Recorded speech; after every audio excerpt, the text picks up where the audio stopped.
we appreciate all of you all over the world who have given your support for our son, Nayim Carter. Nayim Carter, as everybody knows, was murdered. Nayim was murdered by the U.S. medical industrial complex. They took his life. Traditionally, what they do is, most of the times that we are killed, usually we hear about a law enforcement officer who may have shot us down with bullets. But we want y'all to not remove the fact that Nayim was shot too.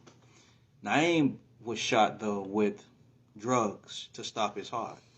For a very long time, to that hospital, Nemours Children's Hospital, 6535 Nemours Parkway, in December of 2020. Nayim had pneumonia. We took care of Nayim for months, and he was great. You know, every now and then, like any other human, he can get sick, get a cold, but we took care of that at home, though. Like most, you know, and he'd go get his checkup after, and he was okay. We see Nayim a little sick. He spoke to us the way he did. Give him a little Tylenol. If he needed some antibiotics, he got that, and Nayim was fine. Nayim was beautifully fine. Just the fact that when he ended up having the pneumonia, you know, we took him to his pulmonologist. His CO2, you know, what we breathe out, was kind of high. But there's no medical necessity for him to be at the hospital. So then they began to neglect and abuse him.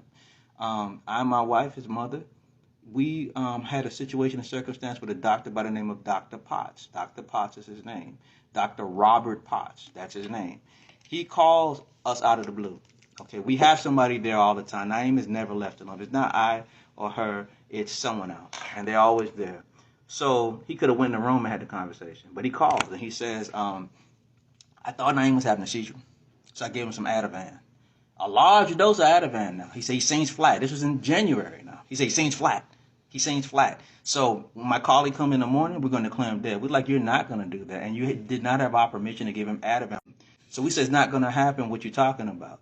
So we had an attorney speak to him. He still insisted on doing the procedure. So we wrote up the medical directive. He got those in the morning that we want Nayim to be full coated, even though they're supposed to already have that. And they couldn't have his organs. They can't have his melanin. They can't have anything from Nayim.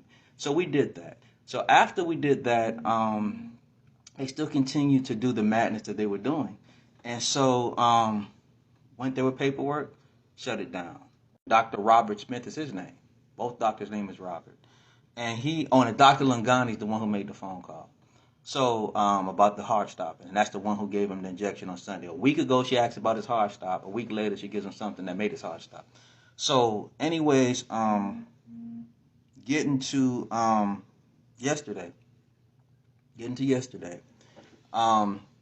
they did the foolishness that they did. They called us out of the room to talk. And while we're talking to this doctor, they're in the room and he gets a call. And then he comes in the room and she says they up to something. And we go there and then they like, you know, since we're not doing the DNR, they're going to stop. And they're going to stop helping him while he was just de-statting. And so, you know, it devastated her. You know, he came out her womb, you know.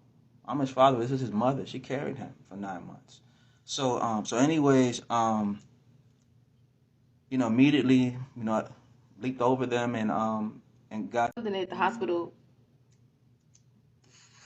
They intentionally did what they did because they was tired of taking care of Nayim, and they was tired of Nayim, and they couldn't understand why he wouldn't stop. Like, they couldn't understand why he wouldn't give up, and that's because Nayim's will was to live. And like you said, for those who are out there making those nasty comments, those videos, just like I said earlier, if you have on my Facebook page, because I'm doing 2 different lives. I'm doing live on my Facebook, and we're doing live on